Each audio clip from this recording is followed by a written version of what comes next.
G'day everyone, you got the Bub031 here again, and we have just started a new season of running trains here at the Ottawa Valley HOTrak. I am now outside, it's a beautiful day.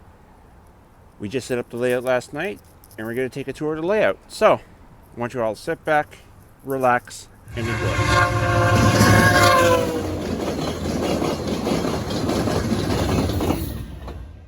Alright, so we're here at St. Anthony's Sports Association, and we're going to be heading downstairs to the dart room where we are having the layout. And as soon as we come around the corner where the soccer club meets up, there's our layout in the dart room. And as you can see, it's a big layout. We actually had over 180 cars populate this layout for this month of September. Sorry for that little bit of going up. I'm just trying to get a whole shot of the layout. So there are some that are not here, and then there's a couple of new ones that have decided to be populated on. But mostly there are the main ones, and we're just going to walk you. So we actually have 10 locals and a through freight on this layout to be used. And there's the map diagram. So it's two main loops. And as you can see here, we have our local board, our train board of what locals are available as well to grab. And as you can see, there's only 3 and a through freight. We're starting here at the yard right now, and we're going to be going west.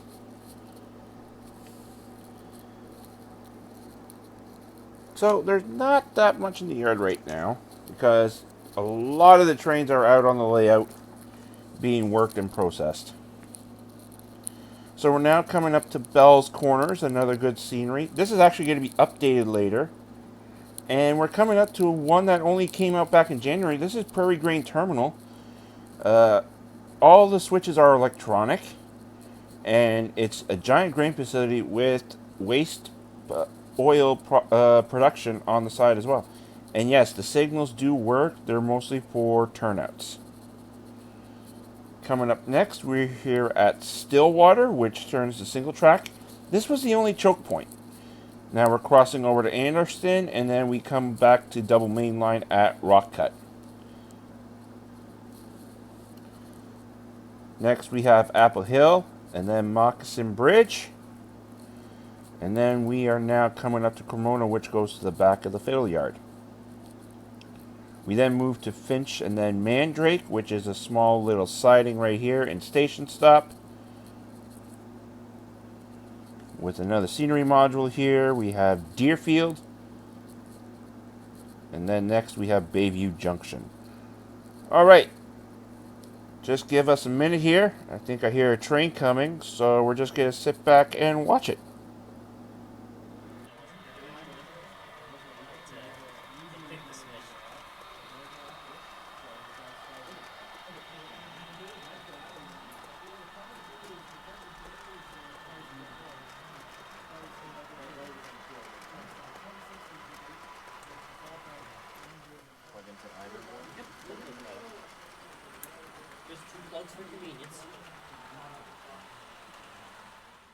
So that was our office chair special that went by, run by Trains by Perry. Go check them out on YouTube.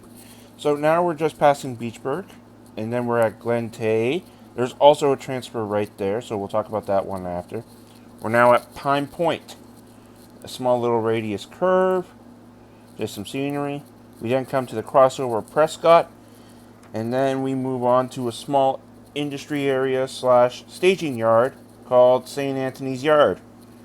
So you can plop a train down here, leave it to take a rest from running, and as well there's a few cars to switch in and out of here as well. We then move to Vaughan Intermodal. It's based off of an old Sears warehouse, and there's actually a for sale sign up on it. But it's going to be for a new business. It's not actually for sale. We then move on to South Keys, a stop there, which is O Transit here in Ottawa, with a little bit of rail action. We then move on to Wycliffe, which takes us to the west end of the loop. And then we're going to be going around here. So we have a curved bridge here, which is Ottawa River. And then we are moving on to Elwood. So there's a small interchange here that you just have to switch out, which is intermodal and a couple of cars for down at the east end. We're now on to Mine Cloghog and Rosebush, this is also known as the Welsh modules. We then move around onto St. Lawrence Bridge here, and now we're at Point Pierre. So we were also talking about Pine Point, Point Pierre, just fixing up the scenery a little bit more and all that. Here we have Willowdale, and as well with MP Foods and Vesta, we're looking at actually fixing the scenery on the other end of that as well. The main food industry is good to go. Pretty much that's it for the West Loop, and then we basically move back. So now we're just gonna, here's a couple of shots of the actual grain terminal in action.